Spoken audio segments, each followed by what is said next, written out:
Good afternoon, everyone. We're going to start the webinar in another minute or two, just giving some people a chance to log on.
Good afternoon, everyone. Cindy, if you're ready. Good afternoon and welcome to this special Harvest webinar focusing on the COVID-19 pandemic and addressing and answering the key questions that are keeping landscape professionals up at night. I'm Cindy Code and I'm your moderator for today's webinar. These are certainly challenging times for the landscape industry. The harvesters have seen it all, but certainly nothing of this magnitude. Remember, the industry has been in difficult positions before and it has survived and grown even stronger because of it. And for several weeks, the harvesters have been working round the clock, taking your calls and gathering the most up-to-date information needed to create best practices for leading and managing during this crisis. Remind yourself daily to remain calm. It's critical to lead by example and then communicate some more with your staff and customers. You can't communicate too much during this time.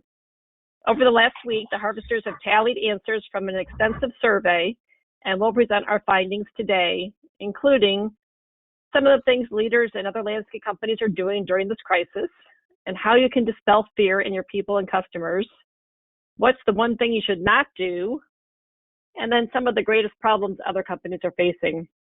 Before we get into today's webinar, we'd like to thank Verizon Connect for their partnership of our Harvest webinar series. Verizon is a great fit with the Harvest goal of addressing business pain points. Because now more than ever, safety and employee accountability benefits are very helpful, particularly if vehicles are being garaged at home. The Verizon Field Service Management application can help streamline scheduling and field communication with crews and customers. Thank you, Steve Diogo and the team over at Verizon Connect. We'd also like to thank our other partner, Boss LM, another product that can save you lots of time in your business. Thank you to Mike Cousins and his team at Boss LM. So today we have 5 of our head harvesters. They're all here today, Bill, Ed, Fred, Steve, and Chris, to lead you through the webinar. We encourage you to ask questions because this webinar is for you. Please write the questions in the question box on your screen, and we'll get to as many questions as possible during the webinar. So thanks again for joining us, and let's go. Thank you, Cindy. This is going to be a fast-paced seminar, folks, so bear with us. Everyone will be sent the entire webinar tomorrow, so you don't have to worry if you miss anything. You don't really have to take notes on what you see on the screen unless it's something you want to take note of. Of course, the purpose of today's webinar is just to find out what's going on with other companies. And we did get hundreds of responses back, and I think we have a pretty good picture of what is going on out there. And hopefully you're going to get some ideas on how you can handle your situation better. That's the key. The one thing I want to say though is, remember, we're not attorneys. We're not giving any legal advice. So if whatever we say, take it with a grain of salt. We're just trying to give you guidance and ideas. And some of the things we're going to be talking about, you may want to just consult an attorney, because in certain situations that we will talk about today, you will need them. Our first guest will be Harvester Steve, and he's gonna help us with some of the questions that he's been getting in, the most popular questions he's been getting in, and I enjoys this segment. Harvester Steve. Hi, everybody. How you doing today? So, the most, when Ed and I were talking the other day, the most popular question I'm getting literally is, Steve, what should I be doing? And there's just so much confusion out there. There's such a surplus of information. I think it's getting confusing for people. So they're asking basically, what am I supposed to do? And I think what I've told people is just to be strategic in their thoughts, obviously to remain calm. I have a blog that's on Tuesdays called Tuesdays with Steve, and I wrote it on March 17th. First thing you should do is remain calm. And as Cindy reiterated earlier, we're the management team of our companies, and we'll get through this, but by doing so, have some poise, professionalism, and sense of reserve to make sure that we're calm at all times. But we can get through this. That point being said, when people say, Steve, what should I be doing? I suggest they do a 3-step plan in order to have strategic alignment.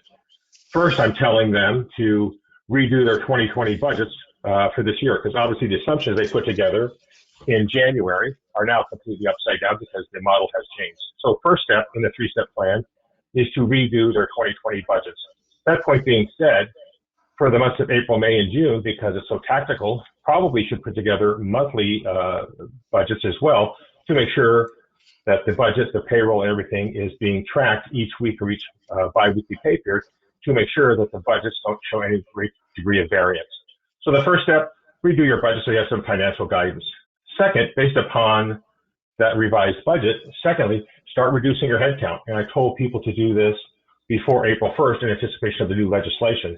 Reduce your employee headcount because you may have reduced revenue and may have trouble supporting all of your company needs going forward.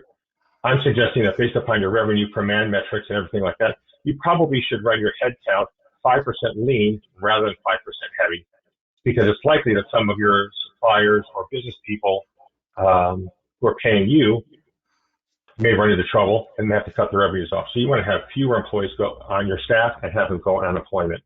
So the first step, redo your budgets and track them every pay period. Second, reduce your headcount. And third, stay close to your customers. Because again, you want to see if your customers have any operational disruptions that may affect their ability to pay you.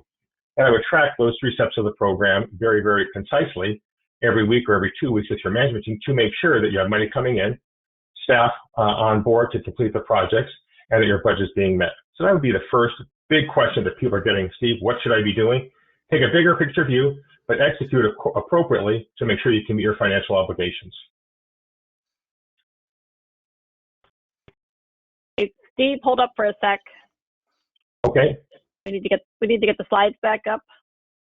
Okay. The slide's on now. No. You have to share your screen again. Okay, I can keep talking while you're doing that. Okay. The second most popular question I'm getting, a lot of small companies, which is our primary niche, they're asking me, Steve, I keep hearing about this business exemption for companies with fewer than 50 employees. Is that true? So first off, the law that was passed and that went into place on April the 1st applies to all companies under 500 employees. So that's the law. It's not like the standard 50-person employment exemption. But there is an exemption for some employers who have fewer than 50 employees. And that exemption allows them to not be held bound by some of this law that says the paid sick leave due to school or place of childcare closure or closure for childcare for the FMLA can be nullified.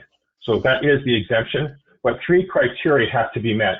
And I've been told by many sources that to get this exemption, the employers should partner with their accountants and satisfy the three criteria that the Department of Labor wants people to address. The first one, the company and the accountant have to show that by abiding by this new law, that doing so would create financial obligations exceeding the cause of the small business to operate at minimal capacity. So again, that's for you and your accountant to figure out. The second criterion for getting the exemption is that the absence of employees, because of their specialized skills, may put the company at risk. And the third way to get through the exemption is by showing, with your accountant's help, that you won't have enough sufficient number of workers who are willing and qualified to perform the labor or services provided by your company. So people automatically think, they're saying, hey, Steve, I want this 50-person exemption. You just don't get it by, just saying you want it. Partner with your accountant, satisfy those three criteria that are out by the Department of Labor, and then have that justification ready if and when you get audited. So the second most popular question I've been getting is, how do I satisfy the need to get a exemption for small business? Okay.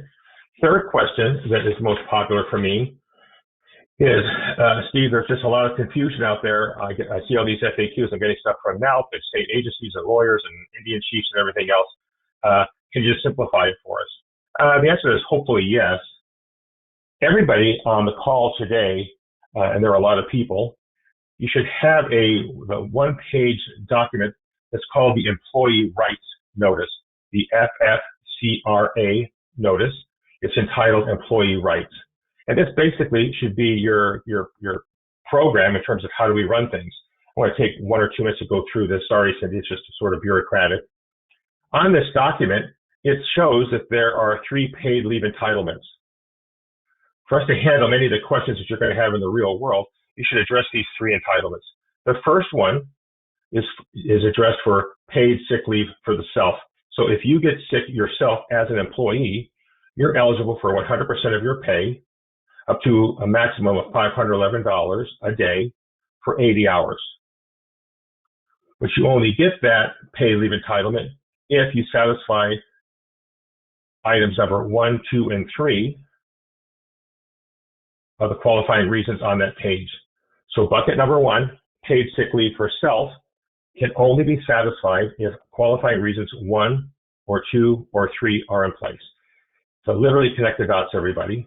The second bucket is not paid sick leave self, but it's paid sick leave others. And that, if you're not sick, but you have to take care of a family member, you then qualify for 2/3 of your pay, up to $200 a day, up to 80 hours, if qualifying reasons 4 or 6 are addressed in the qualifying reasons. So bucket number 1 is paid sick leave self, 1, 2, and 3. Second bucket is paid sick leave others, which is items 4 and 6. The third bucket is the Expanded Family Medical Leave Act.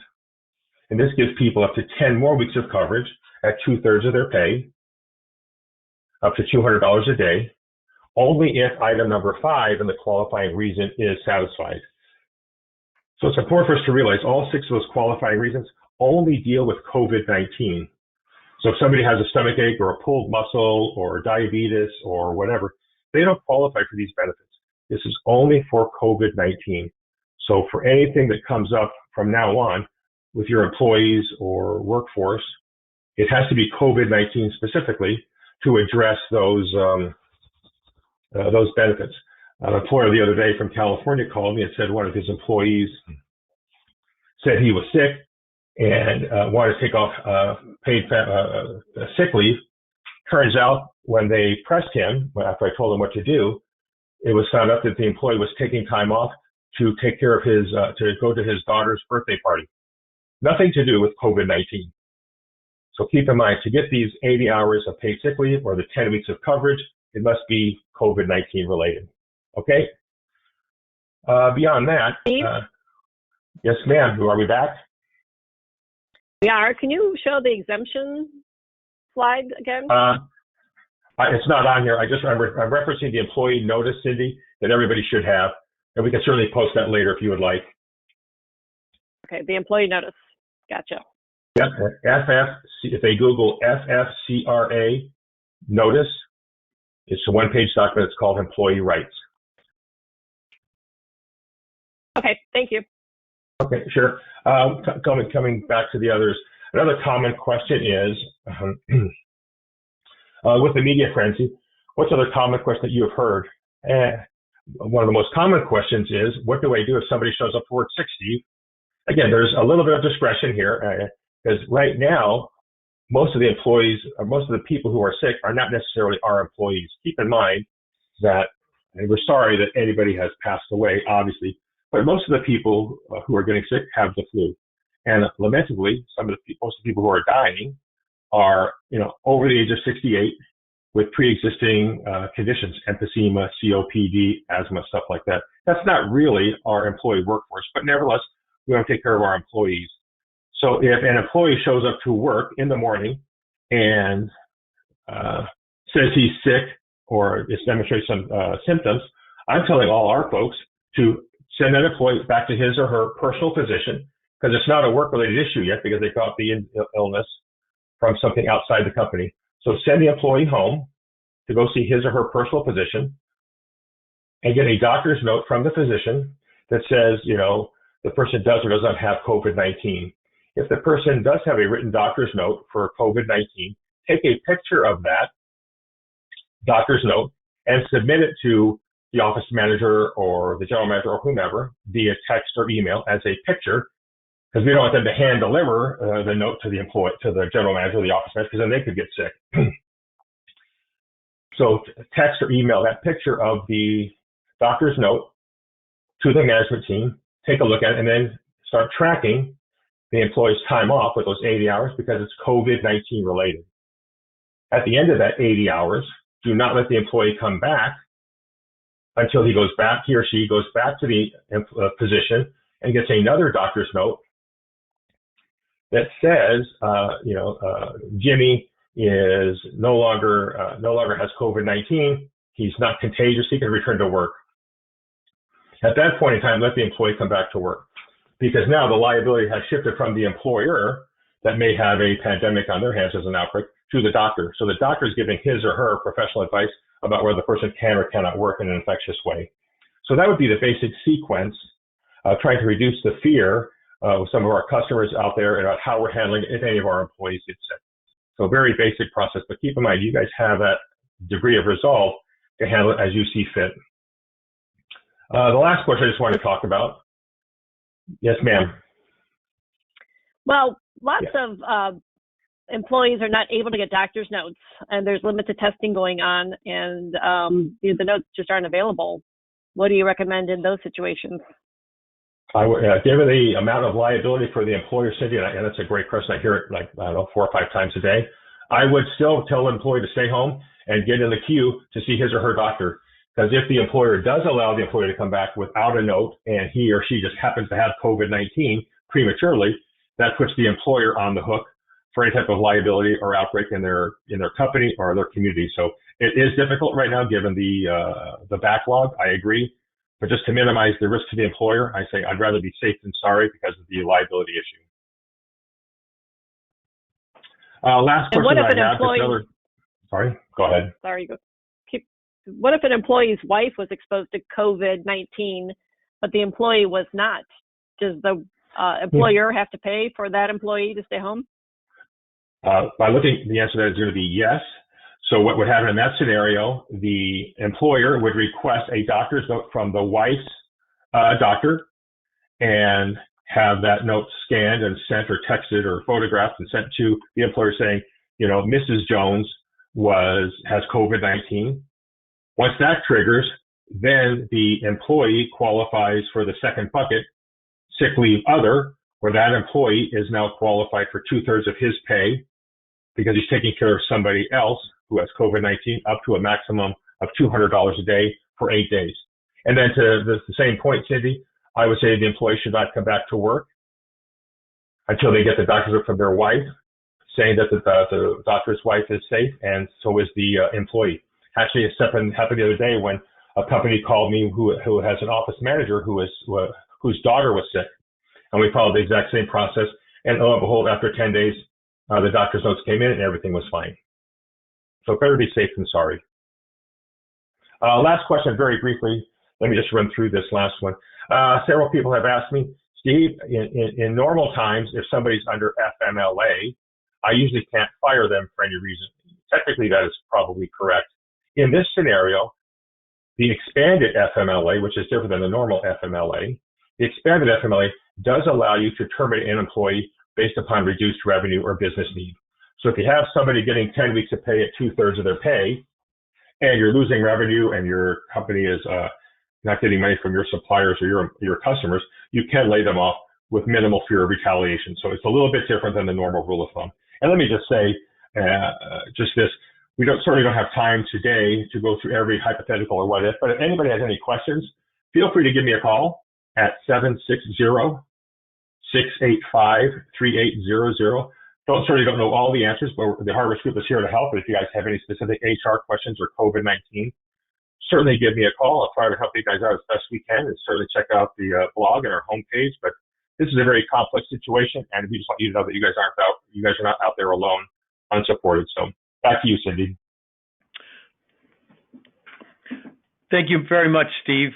We're so sorry for the difficulty we had there.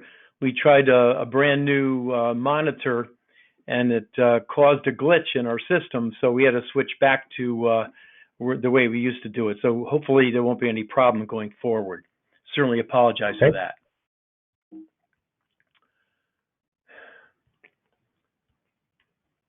All right, now we're going to continue. This is with Harvester Bill and yours truly, and we're going to talk about the survey because we had 38 states, landscapers in 38 states and 3 Canadian provinces respond, and there's some of the stats. I'm not going to read them. You can see them. Let me just give you a second to take a look. I think it's a very good cross-section of all different types of landscape companies. We had several hundred of them respond as well, right, Harvester Ed? Yes, we did. As you can see, most of the companies surprised us, were between 20 and 40 years in business. And the majority were between 1 and 5 million, which is fairly typical. There were a few exceptions with some much larger companies, but that's the majority of them. So let's go on to the survey. Communicating with your customers. How many of you are doing that? How many companies out there are really talking to them?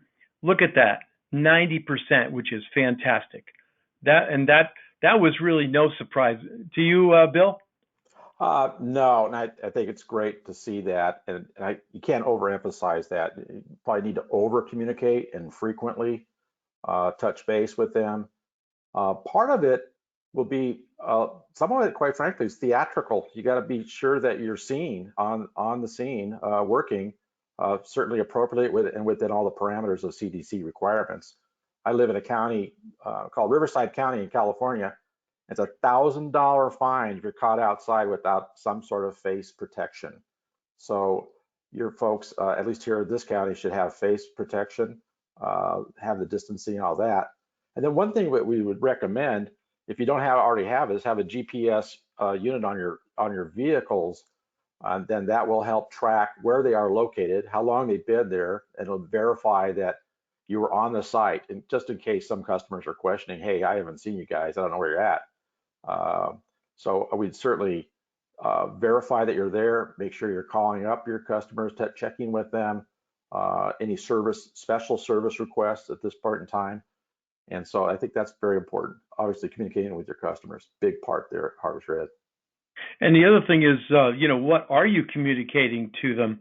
And our survey said that they're really trying to follow up and tell the customer that they are following all of the guidelines that they're supposed to, that their employees are safe, and that they're, in many cases, I could see from the survey that they would only put one person in the truck. There's a few that responded they had 2 in the truck, but they're trying to follow that 6-foot guideline.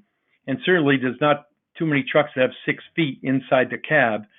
So that would mean that one person would drive and one person would follow, behind with a car, and they'd be alone in the car. So many are doing that, which I thought that was excellent.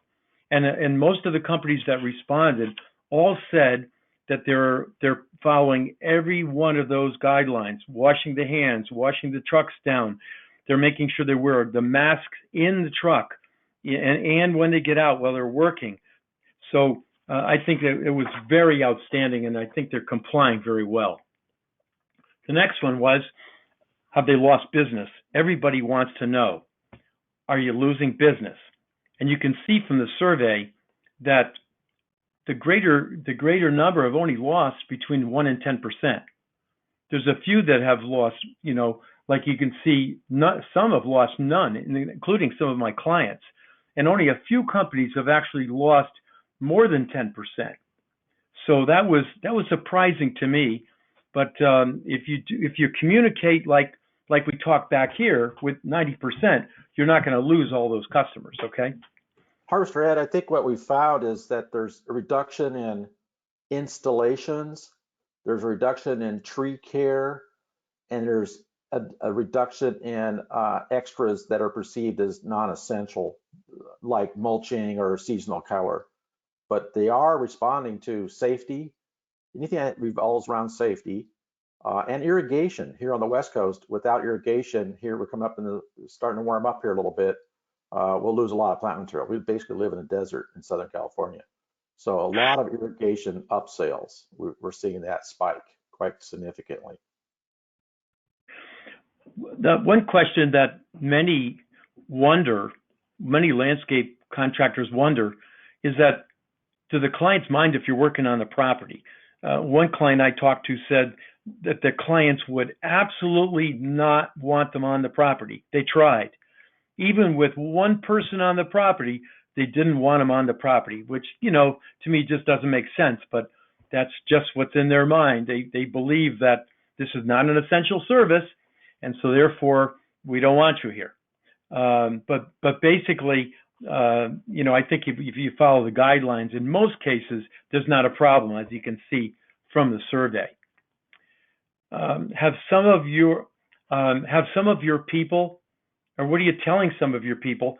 Are you talking to them? Well, 85% say no, and then 15 yes. This on retention. This is how many have lost people, have they quit? Is Yeah, that right? Sure. That's correct.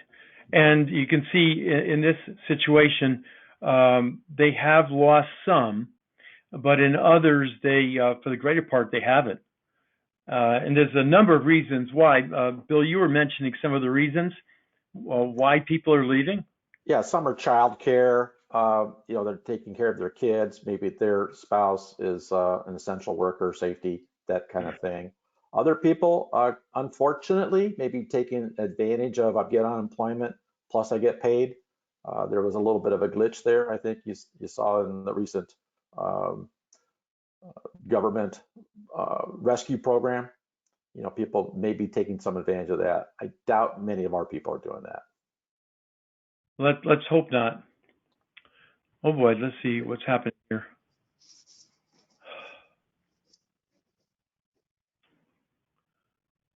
We have more technical problems here. There we go. Okay.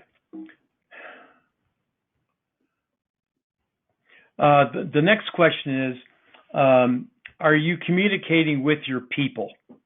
And the other thing is, what are you telling them? So we can see the greater majority, 99% are, and that is fantastic. Was that a surprise to you, Bill? No, not at all. One of our clients, keep on having to remind our guys about the rules and the CDC protection and spacing and wearing your face mask, protective gear, cleaning down your equipment. And so one of our clients, we're going to have a laminate picture showing each of these areas that we want to make sure that they are following the guidelines, and that's in English and in Spanish. And that we're going to be actually doing this each morning as part of our safety chat before we get in the trucks. So it's important that we over communicate on, especially on the safe practices. Yeah, I think one of the most important things is we convey to our employees that we're trying to keep them safe. That's the key. And I know many companies from the survey say that they won't allow their employees to eat together. They have to follow that 6-foot rule. And, I think all in all, the key is to convey to your employees that they need to treat every single person they work with as though they were infected. Then they're going to make sure they stay away from them and they follow all the guidelines. So I think if they think that way, then they're going to be much better off. Let's continue on with the survey. Are you interviewing new people? 50-50. 50 said yes, 50 no. There's some companies that we talked to, and the employers were actually afraid to talk to new people. But we really shouldn't feel that way, because we could do that on the phone. We could do it many of the platforms now that allow seeing each other on the platform. And then others, I was talking to Bill this morning. He said they have tailgate meetings, a little different kind this time, where they're sitting on the tailgate and the interviewer is 6 to 8 feet away, and they're interviewing that person. So it's very important that you don't stop that process, because right now you may be able to get some really good people. Would you agree with that, Bill? Oh, absolutely. And you can learn a lot from the competitors and everything else that's going on by listening carefully, asking good, well-crafted questions. You bet. Now, the next question, Harvester Steve really covered it. What happens, if a person is exposed or they think they've contracted COVID-19? Steve covered it pretty well. And Bill, you have a situation where this has actually happened? It has, and it was actually in an office environment. A person fell ill. We asked for her to go see her doctor, and doctor's doing the test. And unfortunately, today, right now, it takes 10 days by the time we get the final results. So hopefully and prayerfully, that'll change soon, where we can get them tested in 15 minutes, but that's going to probably be out there. So we contacted an attorney and made certain that we're following guidelines appropriately. And certainly we wrote up a letter to all the people that were in the office, explaining to them, you want to keep that. You don't want to identify the person. Obviously, it'd probably be pretty obvious in a small environment, but you want to keep those records separate. Don't protect that person. Don't identify the name of the person. Communication is important there. I don't know if Steve wants to chirp in on that as well, but pretty important you get them separated and isolated. And okay. Those particular office people then went remote. We instead of being in the office anymore, we had all those office people work remotely. Okay, we're going to here's here now, and we're had a question asked. Do you have a 90-day plan moving forward? Of course, with today, that's almost impractical, but it's good to look out 90 days, because 65% said no. That would be something you may want to work on. And are you worried about not being able to replace crew members if they leave? And most are saying no. There's plenty of people out there now. This is pretty obvious. I think most people have stopped capital spending. So almost 3/4 of the folks out there said that. And now we want to shift over to Harvester Chris, and he's going to be talking to us about the 2 things that we should not stop doing. Harvester Chris?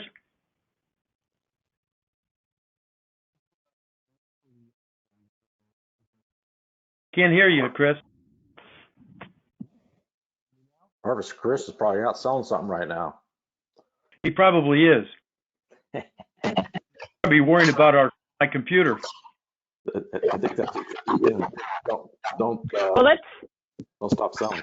Let's ask a couple of questions before Chris comes on. Are landscape contractors considered essential in Southern California? And could they get a ticket from authorities for not being at home?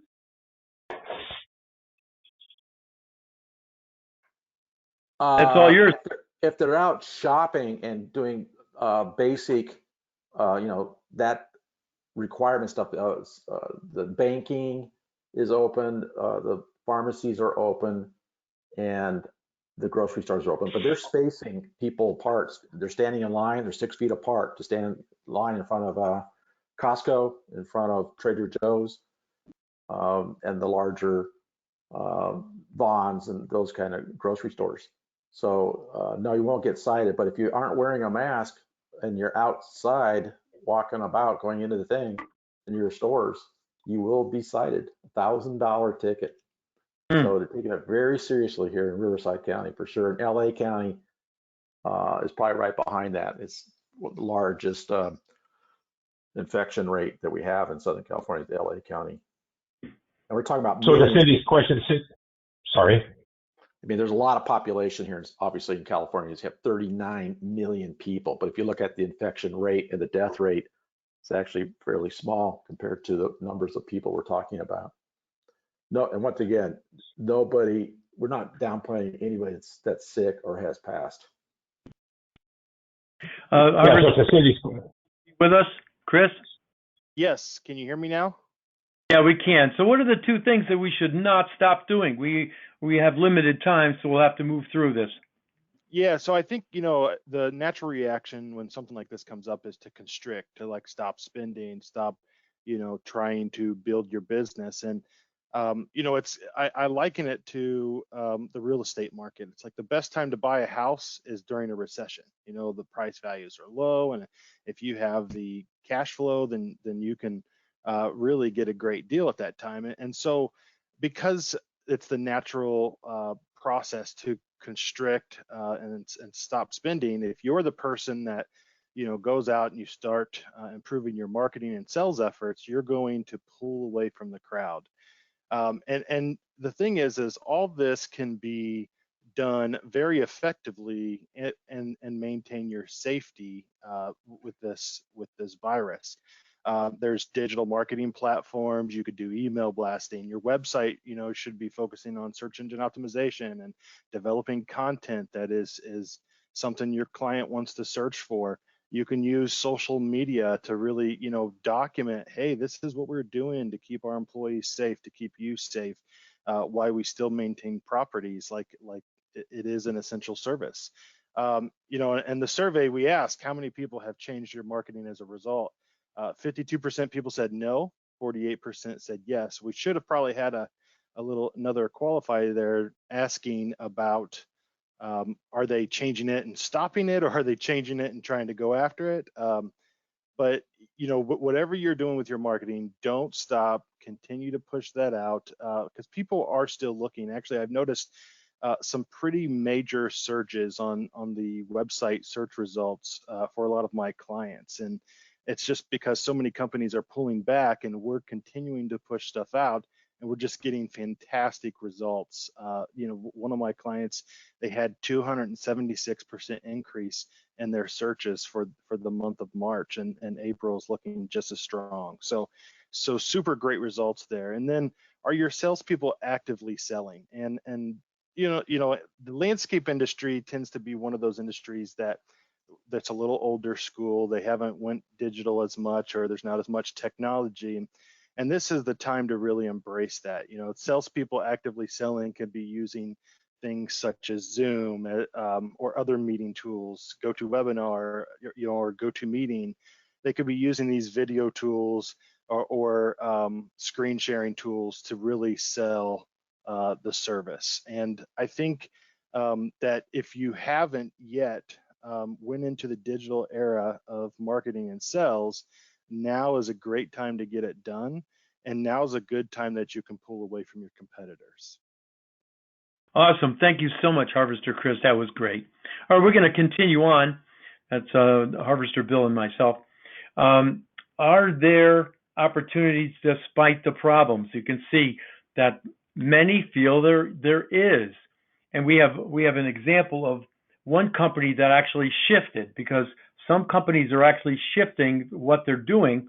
And one company actually took the pesticide control people who work inside houses, and they're actually now sterilizing many public places, gas stations, offices, and the like, with chemicals that are approved by the CDC, and they're doing quite well on that shift. So the idea is to think about what else you could do in the next 2, 3, 4 months, because I think we all know this is going to last a while. Are you investigating state and federal programs? I think this is really key. I can see that most of you are. This is not a forum. Our webinar today is not a forum to discuss that, but there's so many different places you could turn to, and that's what you should be doing. And the key is to do it right away. Yeah, Don't wait. Be timely. It's up there. The PPP program. You better get on it with the Small Business Administration. We have not yet seen any money come through. We have a few people have applied for it, but get on it. It's really important. This morning, in one of my peer group meetings, I got the notification from 3 members of the first official SBA approvals, which that's the first I've heard of that. So we're just starting to see it start to work now, and they're going to monitor and let me know on how quickly they get funded. But this morning was the first movement I've seen on that I can report. Fantastic, Fred. Thank you. Okay, let's see. What is your biggest problem right now? That's one of the questions that was asked, and many are just worried about what's going to happen in the next few months. They're wondering if their employees are going to stay, if they're going to lose their work, the work they've got, if the people they're working for are going to begin to pull away from them. They're worrying if people that they have working for them would get sick, if they get with this disease, and so there's a lot of apprehension right now from people who are trying to think this out. That's why we want to really talk about the importance of creating a plan. Think out the potential problems that you have right now and how you can deal with them. And so, I think that would be very important for you. And the other, of course, is what about the future? What's your biggest concern for the future? Well, most are just worried about staying in business.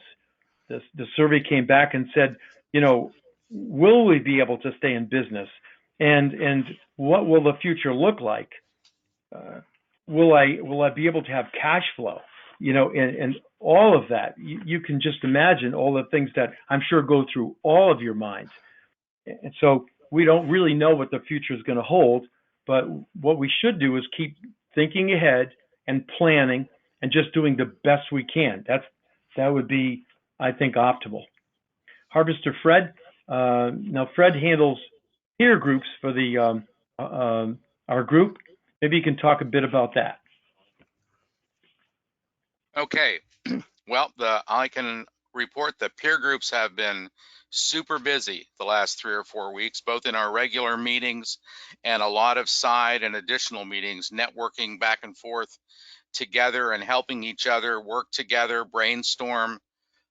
They worked their way through the Emergency Family and Medical Leave Act, the Paid Sick Leave, and of course the Payroll Protection Act. They've all worked together to help each other pose questions to their accountants, coach each other on how to talk with the bankers and push those kind of things. A couple weeks ago, the main topic was what are the precautions we can put together for our clients, for our customers, things of that nature, and a lot of brainstorming and a lot of work on putting that together. So again, and now we're starting to talk about overhead management, cash preservation, staffing issues, and things of that nature.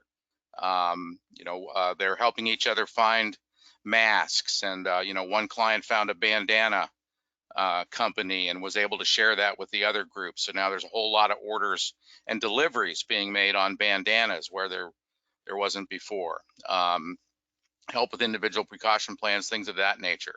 So the key thing I can report about those is they're working together, helping each other, and they're not alone out there. And I've heard several people express that. One of them said it today in one of the meetings. Said, "Man, am I glad to be part of a peer group right now." And that was Paul Wellborn from Lawn and Pest Solutions in Albany, Mississippi. So it's knowing together instead of fearing alone is what I'm seeing from the peer group work. So it's been pretty rewarding because this is a real test of the power of the peer groups right now. Yeah, normally Fred has his peer group sessions on Friday, so he had to jump off that just a little bit. And I tell you what, the saying, "You're It's better Thursday, together." Bill. Yeah, I know. So it's better together than you are by yourself, and certainly peer groups play right up to that. So we would highly encourage you to join one. Certainly the Harvest Group has one. There's several other out there. Fred's been around a long time, and one of the primary reasons we brought him in is to head up this part of our company. The other part that Fred's expertise in, has had a lot of experience, both good and maybe not so good, is the H2B program. So if you're using the H2B program, we have our email addresses here at the end here. You can contact Fred directly and he can give you all the insight on H2B and how this whole thing's affecting that program as well. And you mentioned Paul Wellborn with Lawn and Pest Solutions in Mississippi, who was also part of the turnaround tour. And that was one of our recommendations, to join a peer group. And boy, he did. And he's grateful that he did. So keep up the great work there, Fred. Appreciate it. Thank you. Good stuff. Thanks, Fred. Did you want to talk about the H2B program briefly? Yeah, we've got a couple minutes. Go ahead. Okay. What I'm seeing out there, obviously we've had new visas approved, and there's an additional 35,000 available, 20,000 on April 1st and another 10,000 on May 15th. So the good news is the program is being expanded and at a more timely manner than it's been in the past. There are some problems, of course, with border crossings and things of that nature because of closings of some of the consulates. Looks like that. There's a lot of confusion at the border with staffing of the consulates and things of that nature. There were some airports closed in Guatemala and El Salvador that disrupted it. So again, even when things are being improved in the program, it's still difficult to manage. And so what I'm talking to people about is this is a huge opportunity for us to be looking at all these people out there that are being let go from their work right now that have never given the landscape industry a chance. And, because the H2B program is a difficult one to manage, this is an opportunity, if you're using H2B and you're having difficulty getting your people in, is to start looking and talking to domestic workers. Some of them have never given us a chance because they don't think much of it. But today they're out there, and these are people that have been working. They're motivated. They're producers. So let's try to fill some of those slots domestically and maybe reduce the need to use or the pressure of using the H2B program on that. So let's take advantage of the opportunity. But again, the program is being improved.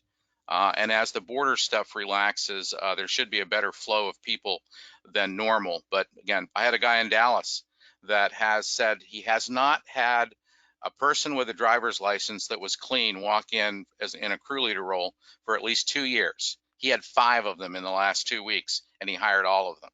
So, and they're all domestic workers. So take advantage of it if you're having problems with getting your people there. So. Thanks a lot, Fred. That's good information. All right, we're going to recap quickly because we have a number of questions. Harvester Bill's got some items he'd like to talk to you about. I sure do. And this time, more than any time, it's time to be a leader. And that's not the whiny, fussy type and complaining and all that. This is a challenge. Harvester, Fred, Ed, and Bill, and all of us here, we have, I don't know, 300 or 400 years of experience, and we have never seen anything like this. But I tell you what, we will grow, we will be better as leaders. It's really important to be the leader and surround yourself with positive people. Have a plan. Boy, no plan, no way. Harvester Ed and I harp on this all the time. Have a plan and get that down to weekly. What's going to happen, and ask yourself a lot of what if this and what if that, and how are you going to have contingencies. Cash is king. Bill, this is a great time for people to do a SWOT plan. Yeah, they should SWOT. If there ever was a time to do it, it would be now. You bet. And cash is king, queen, and the entire royal court. So one thing, if you're a maintenance contractor out there, that's your recurring revenue. That should be protected. That's your golden goose. So you need to really make certain that you've got that covered. You're collecting your accounts receivable, watching your payables. You should have a line of credit set up. Most rule of thumb is three months worth to cover all your costs. So those are pretty important areas. So be a leader, have a plan, and have cash. Communicate. I mean, you have to almost over communicate. Don't underplay the importance of that and let people know. Be positive as the leader. There are some programs out there, they're in play, so take advantage of them. Keep track of your people, where they're at, where they're located. We certainly are big advocates of GPS programs. This will also help you with your maintenance of your fleet. But I like to know where the guys are, how long they've been there, are they taking the right track to get there? It's important that you have that in place. So those are just some of the key points that I'd recommend you to consider. Good stuff, Harvester. I say don't stop marketing. You heard that from Chris. Keep it going. Don't stop selling. Bill and I were talking just a few days ago how some salespeople are just sitting home doing nothing. You could take advantage of that time. And don't stop recruiting, because you may need people in the future, and it's good to have a pipeline of great people, and there's a number of great people out there right now. So don't stop recruiting. And please don't be fearful. I know there's a lot to fear, but the more you talk about it, the more you work together. And just like Harvester Fred was saying, when with his group, when you can all talk together and talk out these problems, then you can overcome the fear. That's what you have to do with your people. Make sure you have the communication going all the time, and don't be overcome by it. I know some of my friends, they listen to the TV maybe 15, 20 minutes a day, and that's it, because they just get overcome by all the bad news that's going on. Don't stop adapting and innovating. You know, there could be things you could be doing that could really help turn things around. So don't just give up. Think about how you could take advantage of the situation and what's happening. And of course, don't waste time. You know, many have more time right now than they ever have. There's no going out at night to dinner, and you're not socializing with friends anymore. You're just home with your family. And so you have a time to read, and you have time to learn. And you should take advantage of some of the online learning courses. I know we just got through one, the account manager training course, which is an exhaustive course that really improves a person. But there's so much you could learn out there. This is the time to do it. So don't waste the time. We hope that the time we spent together has helped, and at least give you some ideas. You see what other companies are doing. Cindy said we have some questions. Maybe you could. We've got some time. Cindy, what are they? Okay, in Kansas City, Missouri, a doctor will place employees in quarantine for any reason at all and tell them to stay home for 14 days if they have any symptoms. So do employers have to pay them sick time up to the 80 hours? Harvester Steve, you out there? Yes, I am. Only if it's COVID-19 related, Cindy. So the doctor on the doctor's note would have to specify that the person has symptoms related to COVID-19. And if that is the case in a well-documented way, that employee would be qualified for up to 80 hours of paid sick leave self, up to 100% of his or her pay, to a maximum of $511 per day for those 10 days. So I think a lot of, it's better be safe than sorry. So it sounds to me like sometimes it can be ambiguous, that these doctors, if they, have a cough, they'll say, okay, quarantine for 14 days. So whatever the doctor's note says, then employers have to pay that sick time, correct? As long as it specifies COVID-19, the answer is yes. Okay. Are companies offering hazard pay? The answer to that is no. Not that I know of. I came across this question several times recently because several companies have called me and said their employees are fearful that the employees do not want to come to work because they don't want to get COVID-19. OSHA clarifies this, and there are 4 criteria. I'm not going to go into all 4 of them, but OSHA says that an employee does not have to come to work if a reasonable person says there is a real danger of death or serious injury. So if that is the case in a work environment, there would be hazard pay available. The rule of thumb now and the best practices nationwide is that COVID-19 does not represent a real danger or death or serious injury. As such, there should be no hazard pay, and employees cannot say they don't want to come to work out of fear that they don't want to catch COVID-19. So the answer is no. And in states or cities where there isn't a requirement for masks, can an employer force their employees to wear masks? The answer to that is yes. The employer, because it can make so it's federal law, state law, or company policy. The employer can implement almost any type of legal PPE safety prerogative they choose to. So they can require people to wear. I mean, I know several companies that require their employees to wear goggles or eye protection at all times. So the same thing would happen for a mask as well. It's the employer's prerogative. I know in some areas, face masks are still very difficult to get your hands on. I've seen on the news and over social media, lots of videos that show how to make masks with bandanas and other materials at home. Are those suitable to wear in work situations? To the best of my knowledge, the answer to that is yes, because they're still at the state level, they're still determining what is a mask. And again, I'm not trying to be funny here, but it can be a mask. It can be the N95 mask. It can be a bandana. Literally, it can be a plastic face shield, almost like a welder's mask in some cases. People are just getting a little bit crazy and extreme. So without any consistent standard of what a face mask or face protection is, it gives a lot of discretion to the employer to specify what is acceptable and what is not. You know, they showed the Surgeon General has a YouTube piece, how to make one out of a bandana or a piece of cloth. Then they also suggest adding, of all things, paper towel inside of that to help filter out.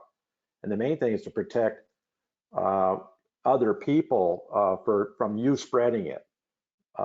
So that's what they're recommending. If you look at the Surgeon General online, he'll show you. He shows you how to make one right there. And coffee filters, instead of a paper towel may work, coffee filters also could be put inside that face mask or bandana. Mm-hmm. So with the social distancing and 1 employee per truck, so if you have other staff follow the company truck in a personal car, what is the liability risk for the company? The answer to that is yes. Vehicle insurance is predicated on each individual policy, which is a policy between the employer and the vendor within the confines of state law. Usually, anybody who drives a personal vehicle on company time has to have suitable insurance minimums, liability, collision coverage, or comprehensive stuff like that. It would have to be aligned between the employer's policy and the company policy and the vendor's policy as well, to make sure that all employees satisfy those standards. And keep in mind too, and I've had this question many times recently, make sure that you are abiding by state, local, and federal wage and hour laws vis-a-vis paying employees for reimbursable mileage of their personal vehicle. And usually it's 57.5 cents a mile, but keep in mind that this could be a reimbursable expense. So it has to be aligned with the company's vehicle policy, the vendor's policy, and state law regarding wage and hour reimbursements. So for seasonal employees who are working irregular hours, how does an employer calculate the max amount of hours they qualify for? The answer is, according to frequently asked questions, they're supposed to calculate it. Again, there are several different ways. Across a previous 6-month average, Cindy, is the maximum time. So they should be going back 6 months of time to see how much time they should get. Or if they haven't been around for 6 months, they'd be looking at the most recent 2-week period. And if they find that a part-time employee has worked 60 hours in the last 2 weeks, they would only be eligible for 60 hours, not the full 80. So for seasonal employees, if they have worked the most recent 6 months in that seasonal time, they would take the average of that, not to exceed 80. Okay, we just have time for 2 more questions. Fred, someone wants to know about they had thought they heard additional H-2B visas had been suspended as of last Thursday because of the high unemployment rate in the U.S. Can you comment on that? I haven't heard that yet, but I will check on that. The last update that I heard was that the additional had been approved on that, but I hadn't heard about further action. But I'll check on that right after this call. If that person wants to send me an email at my email address, which is it'll be on the last slide, I'll get back to them on that. Okay, and as far as cleaning trucks and equipment at the end of the day, what are some alternatives? You know, Clorox wipes are hard to come by these days. What are some other alternatives for cleaning equipment, trucks, you know, machinery, etc.? I think people are using some diluted bleach materials and things of that nature. You can find it, and there actually are some materials out there because there's a whole lot of lawn care companies now that are starting to provide sanitation services. So there's a lot of materials out there available through the different suppliers. Those would be probably the more general commercial supply houses that are open on that. So there's probably a variety of things being done right now. Okay, awesome. And we do want to remind everybody on the webinar today, and those who registered but couldn't make it, this webinar was recorded and it will be available to all of you within 24 hours. We'll email a link to you. And there's information all over the Harvest Landscape Consulting website. So be sure and check there for answers to your questions. One thing, so thanks again. Cindy, I'd like to say thank you to the harvesters that joined us, and we want to apologize again for the glitch we had in the beginning. We also, I think, very important, for those of you who took the time to fill out the surveys for us, we appreciate that so much. Thank you. Thank you. Okay, thanks everybody for attending. Good luck. Stay calm, stay healthy, and go out there and harvest your potential.